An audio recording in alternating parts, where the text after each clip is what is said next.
All right, we're going to kick off with some big news then. This morning we're asking if Gareth Southgate was right to quit as England manager. 0207 862 2222 is the number for your instant reactions to this news.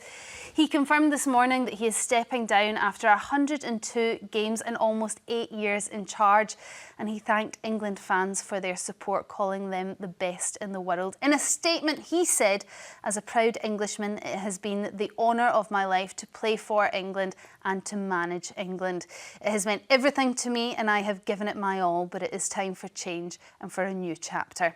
Southgate has led England to 2 back-to-back Euro finals and a World Cup semi-final, but he faced criticism for England's rather lacklustre performance in the early days of this summer's Euros. So, was it the right decision to make, Narinder? How much was your house watching the Euros? So my husband and son, huge fans, huge England fans, and with this news, I just think, why is he getting the total blame?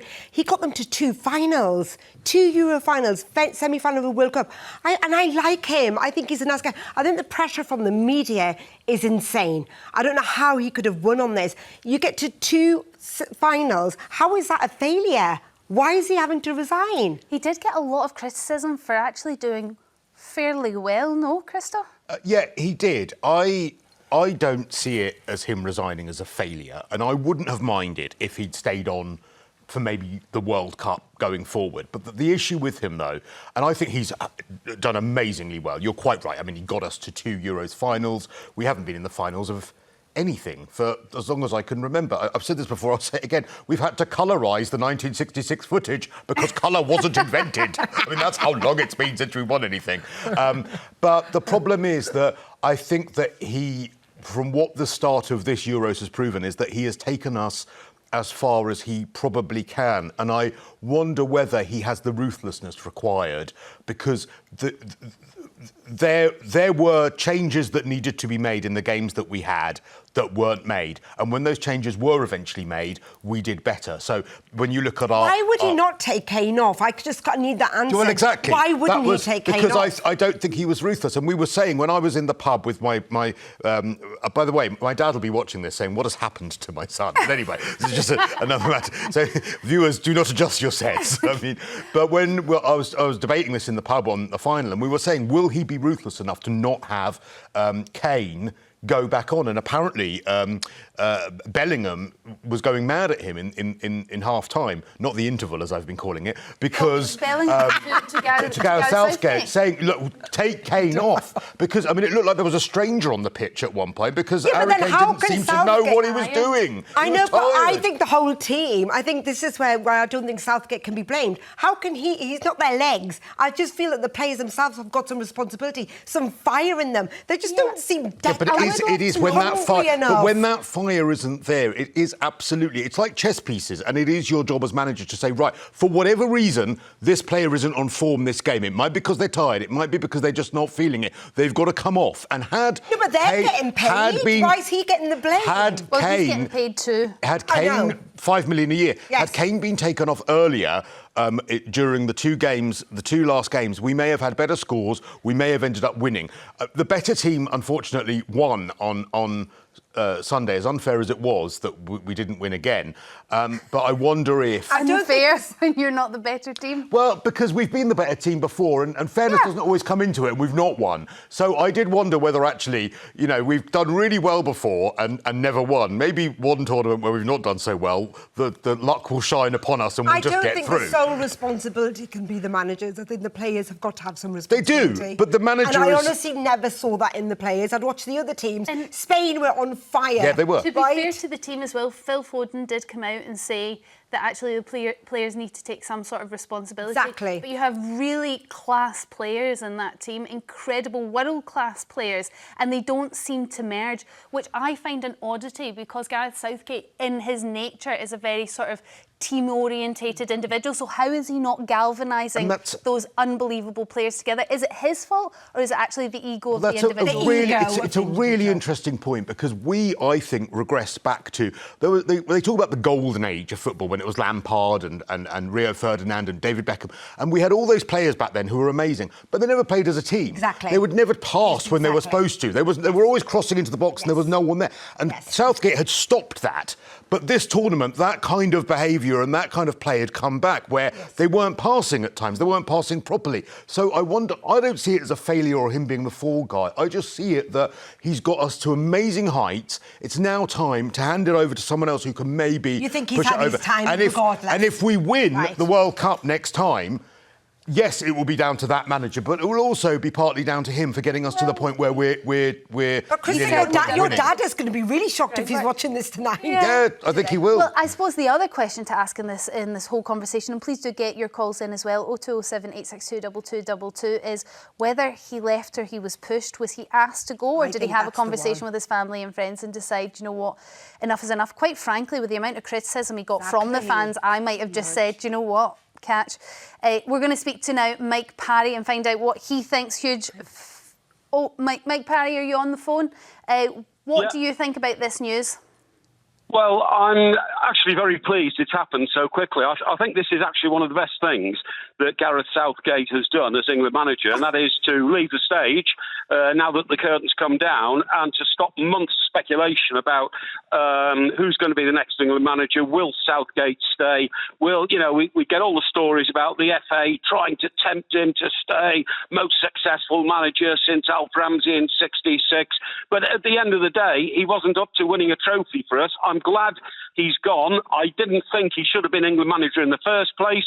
He got it because he was seen to be a pretty compliant sort of guy within the Football Association. The Football Association is the sort of civil service of the sporting world, if you see what I mean. And they like people to do it their way. That's why people like Brian Clough were never made England manager, because they were rebellious, they had their own ideas, and Gareth Southgate fitted the bill. Now, nobody can knock the fact that he has had a lot of success, 2 finals, a semi-final, quarter-finals, but he didn't get us over the line. Criticism, Mike? Hey? Well, it's a process, isn't it? Winning a tournament and going from getting nowhere near a final to being in the final is a process, and part of that end process would be winning. Yeah. So he's kind of on that journey. Why on earth not let him finish it? I don't agree, because the process of getting there is, tippy-tappy, try and get a little bit further here, be very careful here. Most of the midfield players were frustrated by being told that they shouldn't, under any circumstances, do anything which risks losing the ball. Now, if you take the risk factor out of football altogether, you're not going to get anywhere. And that's why we literally sort of just about made it to the final. In a lot of games, we were goals down, we came back. Look, I respect Southgate for what he's done. I thank him for what he's done, but he simply didn't have the ambition and the adventure and the spirit to make that England team winners, which is what we wanted to be. In Sven-Göran Eriksson's day, we had a problem. We had a lot of great midfield players, but Sven couldn't make them play together. That meant our best player, Scholes, left the England squad altogether because he was being played out on the left. Exactly the same thing has happened over these European Championships.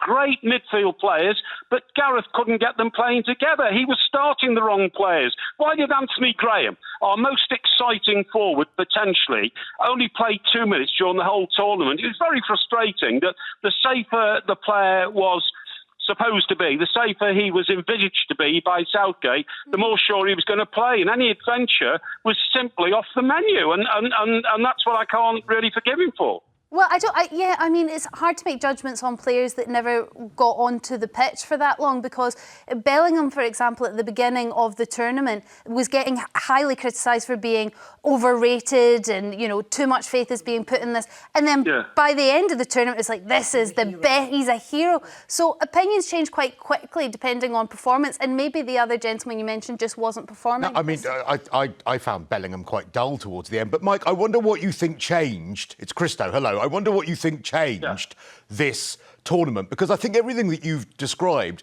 about the safety and being very, very manager by numbers is absolutely accurate for this tournament. But prior to this tournament, we did seem to play with a little bit of flair. So do you think that this tournament, maybe he just started to get nervous and tried to play it too safe? No, do you know what I think happened? I think he realised he's got a team of world-class winning players, OK? They're fantastic. But the problem was, if you can't replicate your club form, Phil Foden is Footballer of the Year.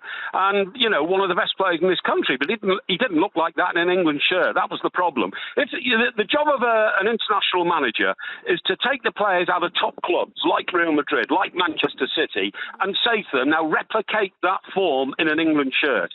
But he couldn't do that because the players are confused about their role. The interaction between all the midfield players was never, ever made clear. I know a couple of the players, and I can't name names, were texting home after the first couple of games, expressing their frustration at not being able to play their normal game. Now, that holds on. If you get a break in a game, you go a goal down, then you come back, that's fine. The other issue, by the way, and I'm sorry, but I know we're limited on time, is why was Harry Kane picked to start every game when he was absolutely clear that he probably wasn't terribly fit and he was completely out of form? Mike, thank you. I think Cristo would agree with you on that. Thank you very much for your time, Mike Parry there. Elizabeth from County Durham, you're up next. What's your view on Gareth Southgate stepping down, I suppose? Well, I think he has stepped down because he's had a kicking since he's been manager of people who think they were better managers. But at the end of the day, the problem in our country, in our football teams, is we have so many good foreign players playing for all our big teams, what makes our young lads look good. Because these foreign players they are actually helping them. But when they come to put a white shirt on, suddenly they're left bereft. That's interesting. So they're allies when they're playing for their usual clubs or off playing for their own country's teams, and they're left without that sort of backup. That's an interesting way of looking at it, Elizabeth. Do you think that the players themselves need to take a little bit of responsibility, or do you think? I think so. I think so, because when you saw some of them, they're lost. They get the ball and they haven't got the sense to run with the ball to go towards goal, but they just want to offload the ball. The clubs in this country are responsible for spoiling the England game. Oh. I actually think that's interesting. She could be. Honestly, I've always thought a little bit of that as well. That why doesn't that apply for the other teams? When they're playing for their foreign clubs, or when foreign players, they're playing with their heart. And as soon as they put on the white shirt for England, suddenly they've lost all this ambition and motivation. Why? But why doesn't that apply for the foreign teams? Because you could say the same. You could say the same about the foreign teams. Correct. That they don't have the English players to back them up, but they're able to be cohesive when they're playing. Well, they seem to operate better as a team, and I don't know whether that's down to the management or whether that's down to personalities. Elizabeth, do you think Gareth Southgate stepped down off his own back, or do you think maybe he was given a little bit of a nudge, or do you think just the criticism that he was getting, which was huge, just tipped him over the edge? I actually think he stepped down on his own volition. Yeah. He's been there, he's been kicked for years and years, and at the end of the day, I think he's looked at it and said to himself, no, this is enough.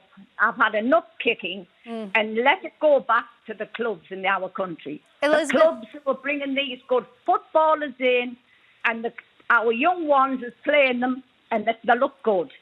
And then when they get to play for England, they look terrible. They don't have the support. Got you, Elizabeth. Thank you very much for your call. Sarah from Surrey, what's your view when it comes to Gareth Southgate stepping down? Was it a good move? No, I don't think so. I quite like Southgate and I wanted him to stay.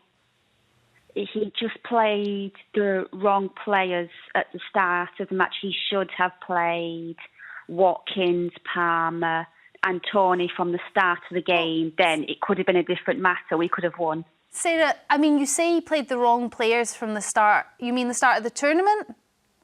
It's the start of the final game. The start of the final game, OK, because he was getting criticism for the game being boring, but at the end of the day, what do you want? Do you want the game to be boring, or do you want to win the match? And they came out top of their group, and yet English fans were still complaining about Gareth Southgate not doing a good enough job. I don't know how much they are looking for from their manager. Yeah, it's a tricky one, really. I just think he should have played the 3 players I said. You think he made the wrong calls?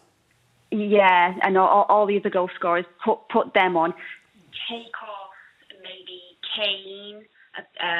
Taking Kane off a bit At the earlier? beginning of the second half, maybe. I'm not sure. Yeah, Kane did look tired, but again, I just go for personalities. Harry Kane just seems like a really nice guy. I didn't want him to be taken off the pitch. There's no room for kindness in this scenario. Maybe that's You what have we to be need ruthless. See. Yeah, and you said that before, whether Gareth Southgate had that sort of ruthlessness. And going back to, we topped our group, but we did so without really scoring goals. I mean, the problem is we kind of just got through. We were weren't lucky we even actually got there. scoring. And at one point, I genuinely thought a stranger had wandered onto the pitch, but it was Harry Kane. It was like, has the pitch been invaded? Sarah, no. Thank you for your call. I think you are so harsh on the English team. Philip from Birmingham, what's your view when it comes to Gareth Southgate? Has he made the right call here, or will you miss him? Good morning, Storm. Love your show, by the way. I think yeah, he should go. Yeah, I mean, he got as far as he took us. I agree with the first guy you had on earlier on. He couldn't get the best out of these young lads. What we had, I mean, they can play for their own clubs. When they put an English shirt on, I can't understand why. Like I say, he's done a good job, and I think he just lost it personally. Philip, if you think it's the right thing for him to step down, do you have an idea of who you would like to take his place? Well, it's a good question, that, my dearest. There's not a lot of them about. There's the 2 favourites in the bookies are the Newcastle guy and the Brighton ex-manager. I think the Newcastle guy, it's too early for him. But I'll give it to the experienced Brighton manager. That's all we've got. It's too... Unfortunately. It's too early for him, as in he's too fresh. Saying, what about Klopp? He stepped down. I know he's taking a year's break, but we all liked him. Yeah, but I think he's too early for him, because he's having a consistent season with Newcastle personally. But you think it's out of Graham Potter and Eddie Howe? Thank you very much. Kwame from London, Gareth Southgate, are you going to miss him? I think he will be missed. I also think he's deserving of a lot more respect than he's getting. I mean, what people forget is, how bad we were, prior to his ascent to the job. If you remember the times under Hodgson, Taylor, we've had some pretty underachieving teams. And don't get me wrong, Southgate, he shows some limitations in tournaments, but some of the criticism he's getting, like from Mike Parry, just mad, angry rants with no, just jumping on the bandwagon, no sense of measurement at all. Look, Frank, I wouldn't have had a problem if he stayed, but he had the right to go, he had the right to stay. He's earned that right. Who would you like to see take his place then? I mean, you could say Klopp, but I don't think he would fancy it. Then Eddie Howe, as he's been mentioned, he plays forward-thinking football. Maybe that's what we need. We heard before we discussed this, the England's performance. We had a caller on that just said attack, attack, attack. Maybe that's what you need. Yeah. Some of the football played in tournaments was appalling. We should have been on the front foot more. Kwame, can I ask, do you think Gareth Southgate is just too nice a guy for the job? Did he not have that grit needed? I don't think that is a factor at all. No? Everyone has their various styles of management, and he did get something out of the players. He did raise the players' game. Yep, and he also sported some lovely waistcoats and then latterly some jumpers, which I really appreciated, just to end on the really important things. Kwame, thank you very much for your call. OK, later we're going to be...